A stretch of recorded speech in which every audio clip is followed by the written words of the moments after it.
She was known sometimes, or she is known as the Seraphic Virgin of Siena. She lived for 33 years, which is, of course, the length of Christ's life. She was born in 1347 and died on April 29, 1380. Catherine Benincasa was the daughter of a wool dyer and was the 24th of 25 children, one of a pair of twins. The other, her sister, died though. So, and she was the last, the youngest of the remaining children. She was born into one of the rougher centuries that we've known.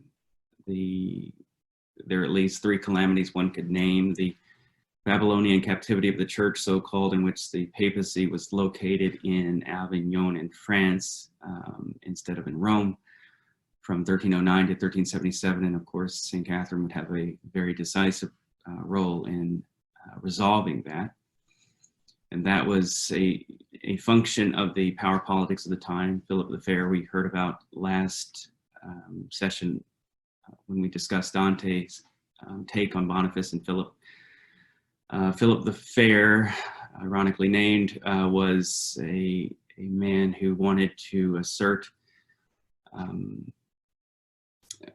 secular prerogatives over papal prerogatives, and he continued to hound the church in different ways, including the suppression of the order of the Temple, the Templars. And he wanted, after Boniface VIII's death, he wanted to put Boniface VIII on trial for heresy. Boniface had died, you may recall, because as due to his being kidnapped in Anagni by Philip's thugs and the Colonna family. And so successors to Boniface were cowed. And in fact, that is one of the reasons they stayed in French territory, though it wasn't exactly as subjects of the King of France. The King of France had imperfect control over the national territory. There was a papal state in the south of France. The south of France was never perfectly subdued by the Capetians, the dynasty that Philip belonged to. And indeed, the disputed territory in southwest France, Aquitaine, would be the cause of the dispute that would be ongoing for decades between England and France. That's a very intricate history, but that would be one of the other factors that made the 1300s such a tough century. The 100 Years' War, which actually was longer than 100 years, and it had to do with, in the end, a claim over whether the English king would be the king of France. So it was constant warfare, and this was the time that not only between England and France, but there was also between the papal states of central Italy and the northern Italian city-states. It was warfare all over, and that's what St. Catherine had to contend with spiritually, as a spiritual issue. The other, of course, decisive fact, and unfortunately resonant in a special way for us, was the Black Death, which at the time was called the Great Mortality, which struck for the first time in 1348, 1349. Perhaps half of Europe's population was wiped out, and it's mind-boggling, the numbers of death, and of course that had massive social repercussions. So these were factors. Why would, compared to the Great Mortality, why would the position of the papal throne matter? Well, this was Christian Europe. I think Christendom is probably overselling the reality as a term, but it mattered where the spiritual head of Christianity resided. It mattered because Rome had its claim to be the primatial see because of the martyrdoms of Peter and Paul, and you can't move those tombs. They're where they are. So in a century, in a time when faith still did matter, even though the rising commercial activity, the rise of global capital was certainly relativizing the claims of faith. It still mattered to people whether they could look, and especially when the new nation states, England, Spain, especially England and France especially, but the other nations that we would come to know as constituting Europe, they were really coming into their own at this point. So if we're into national fragmentation, what do you look to for unity? The papacy was the hope for some kind of spiritual unity. The problem was the papacy was always embroiled in the power of politics, and that was so it was never innocent. But when St. Catherine took up St. Bridget of Sweden's mission, and it was these two women who were decisive in getting the Pope back to Rome. It's important for us to recognize that the power of a prophetess, of a woman prophet, it mattered at this time, and because these women were holy, obviously so, and their words had a spiritual force. St. Bridget was able to get Urban V to Rome for a few years, starting in 1367, but that didn't quite take. After she died, it was St. Catherine who was able to get Gregory XI to Rome. Unfortunately, after that, there was the Great Papal Schism, but that's a little beyond our time frame here. Siena, the city in which Catherine was born, was a Ghibelline, so these Ghibelline Guelph distinctions, which we heard with Dante, were still operative in some way. She, in the end, almost later in her life, when she was brokering peace between Florence and Avignon, she would be almost killed, I think, in Rome for being identified with Guelphs. She was, from a young age, the recipient of visions, remarkable visions, and had preternatural abilities, including levitation. But really what was striking and very, very much of great,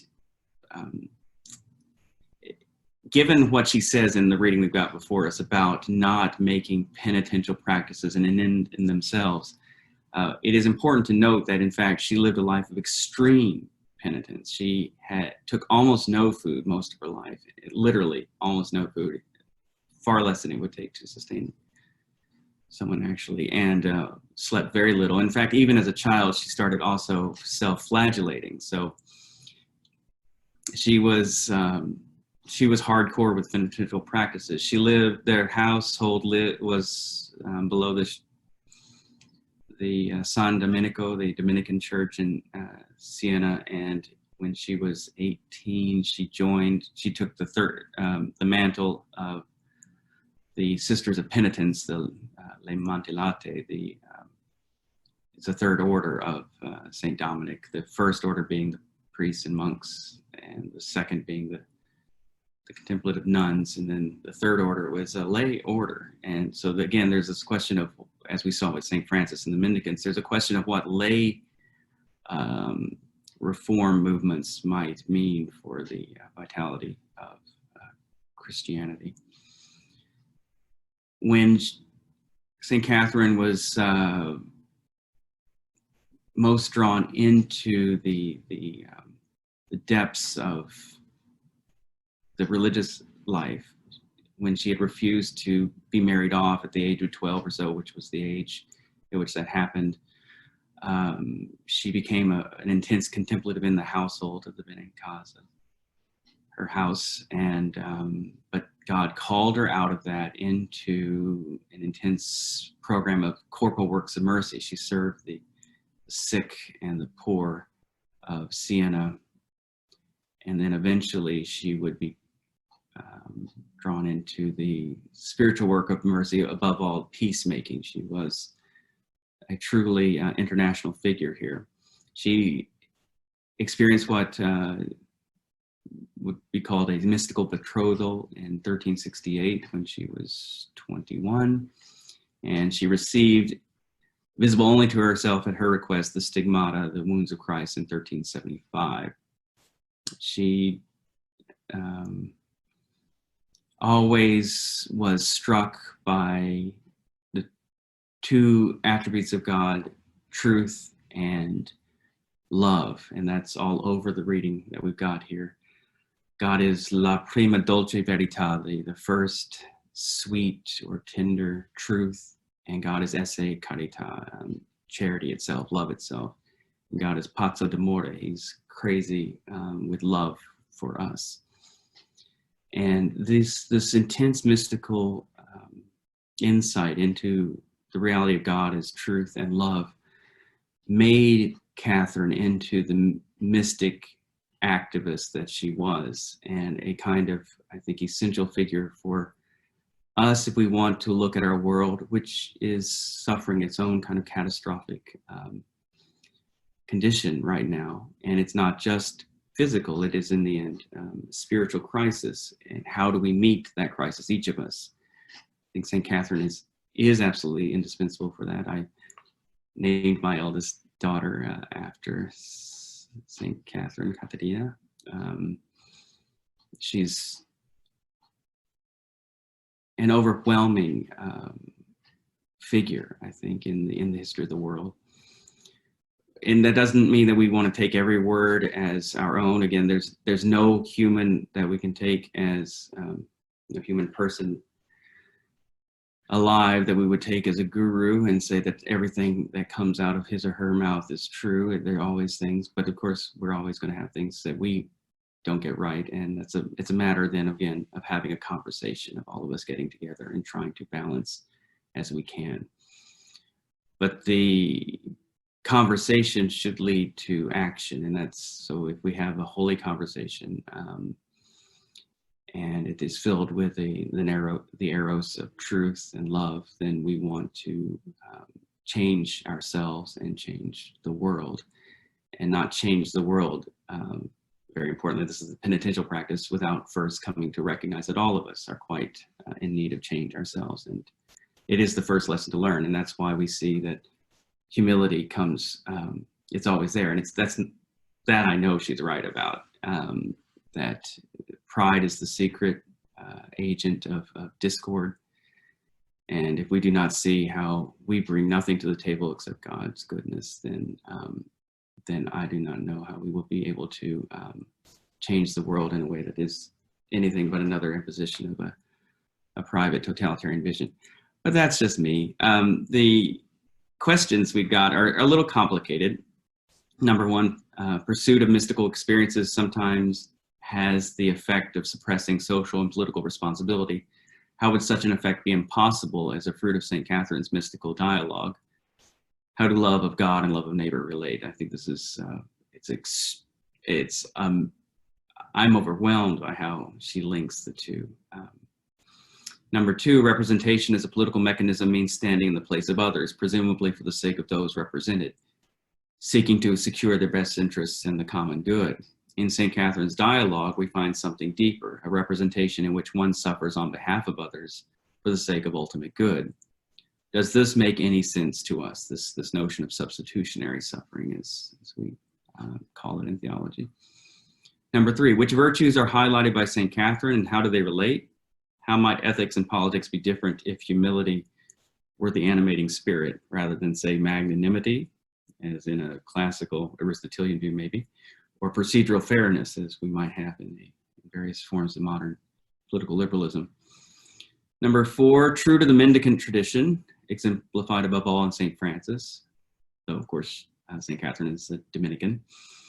St. Catherine presents the necessity of what might be called a vanguard of holy fools to reform the church and the world.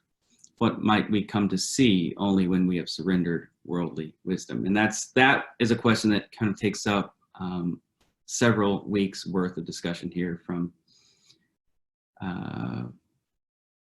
the discussion the last few weeks with the mendicants, St. Thomas Aquinas and St. Bonaventure in particular. And I think it's important to look at her here, St. Catherine, in this way. She's buried, as some of you know, if you've gone to Rome and into Santa Maria sopra Minerva near the Pantheon. She's buried there in the Dominican church there. And I think we'll have I hope, a very lively discussion. I'm trying to see if we've had some, when we've done mystical texts previously, there's been a lot of ineffable moments, I think, where it's hard to speak of it, but maybe maybe the kind of force of St. Catherine's insights will get us to loosen our tongues. So thank you all for your patience in listening to this, and I hope we have a very vigorous conversation.